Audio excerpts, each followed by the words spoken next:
change the going on. I see, obviously, pastor, including, and you are not a Christian. On the going back to the root, on the on your gum river. You're a joker. Well, when you did have a native doctor, who are you? Or have a pastor? They didn't get you want them in our parlor. I better get it. You wonder when I come taking a quam on ever gonna guys say because this video in any catabon and call on briefly. Because I'm going for this video, we're in a comment section. When I found how deep and rooted a hojo has taken over some of our youth. How deep and rooted the hojo has taken over our youth. Getting this in this video. This young boy in Afeba, Odonanam, Yana Reverend Father Chalo Kono. Ewe jidie, gini nika eme. Ona impersonating Reverend Father Chaloko. He's an impersonator. Oji afa Reverend Father Chaloko, oji afia, oji afa ministry, oji real name ya, oji SIM card omweku to the registration of the man's real name. Kusi matia Muamaro. To crown it all, Obokwana the boy bu Christian. Obokwana bu Christian. Akwa going back to our root. Manipatina impersonate father. Create your account, create your WhatsApp. Malki see me make a voice. Talent in a waste.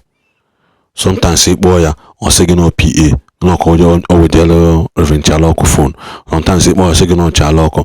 Even the much you suspect that foul place that an opportunity signal give a cage and milli. Na yejelegin and milli. Na ya tugan and kedibia. Na yejen and Carlos in a yemen canal. Studios saying that this guy will be sacramentals. Ojechojo sacramental. If you seen of we be lelegia. That's so far so good that no scam go and has gained over 5 million naira. Man, I want to again and I want the anything no born again and mad name as a Christian, you should know this. Nabologi your basic understanding as a Christian. Madulu Hanan Kena e wetego kai beleke bele wetego kai lolo gol sieba hampoa. CD poa onworo a genuine pastor, genuine reverend, genuine prophet yakude asege wetego ke belege bele. You wetego kai lolo golo. It will never work. It doesn't work. That is the truth. Man, so many people are still falling victim of this thing every day. I know so many people love Reverend Father Chaloko. He's an Anglican priest, well loved, by many.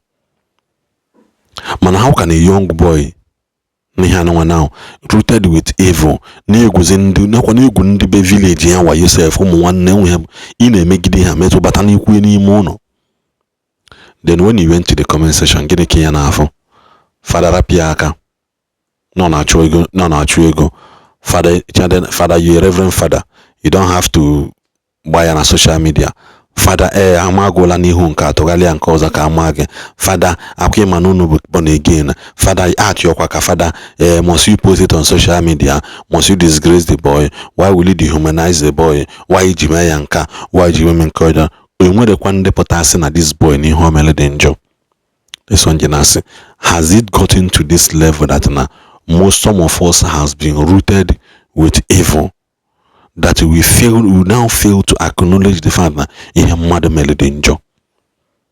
Ni had this boy melody injo. He homel or the ma. Ije will SIM card register phone in a phone this man of God. Aqua phone on the boy yo 2 phone here. You could take more than 5 million. Look at how you are still looking. That when you work, evil doesn't pay. You may use the money in one your lodge hotel. That is all you can do with it. Why impersonating the man? The Reverend Father Julius, why you use Rafa Dibia where me won't father? Still, you don't be a book Christian, you don't believe in Christianity. Even they going back to the root. Mana, you can't use the name of Hindi going back to the root. You might use Alpha Mathias, you might use Alpha Onyozo or Chon Onyozo, Dibia Catala, or Ondomen and Ibe Catalari, you use Alpha, or Polozibia use Alpha Reverend Father. Always will that account comment here or send their message. I say, yeah, I want the father. What you know, father and car on social media. Mama know this type of people now impersonate Afa. As a Christian, you have to be very, very careful also. Know God by yourself. Know God by yourself. Or be open to instructions. The next time the complete video, kuno actually meet here be a method boy. I can't go on whatever. Moga a method ya kanaro. Kodikwan. Onye na ask ndị mmadụ with my name, my picture, and organ to the level you just register SIM card with my name.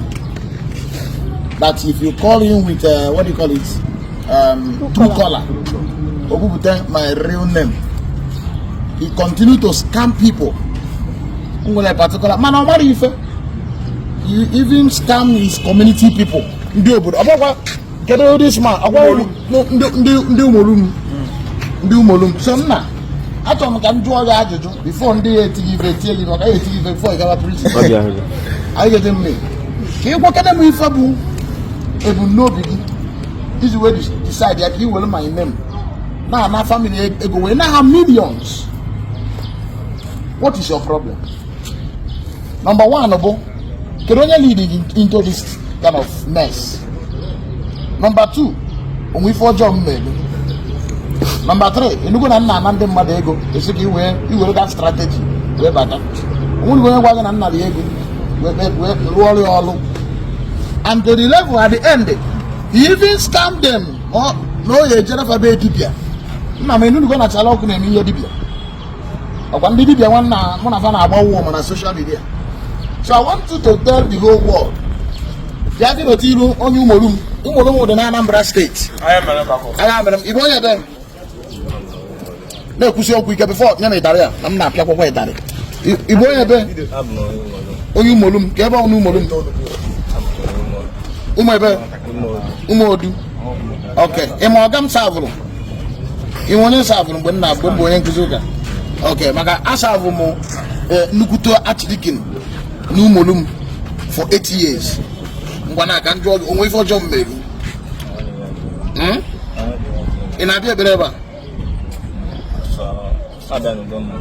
It go once. Wow. Now, kere ke is we were easy afam when at all.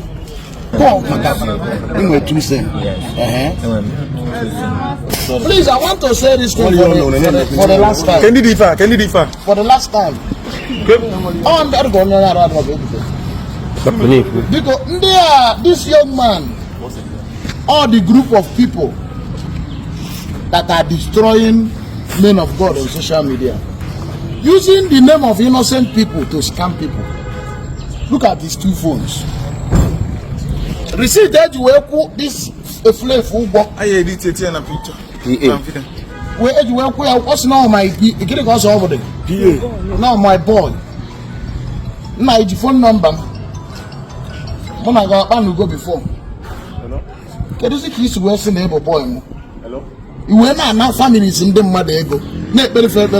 Where's in Anambra State? Where may we be real so?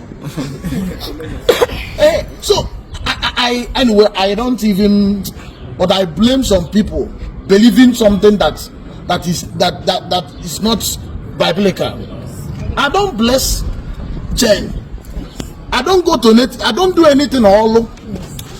Chaloku is not into such practice.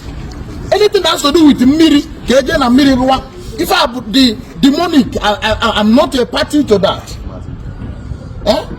This is go market here, you go now. I see, obviously, pastor, including, and you are not a Christian. On the going back to the root, on the on your gum river, you're a joker. Well, when you did have a native doctor, who are you, or have a pastor, they didn't get the one in our parlor. A better get it.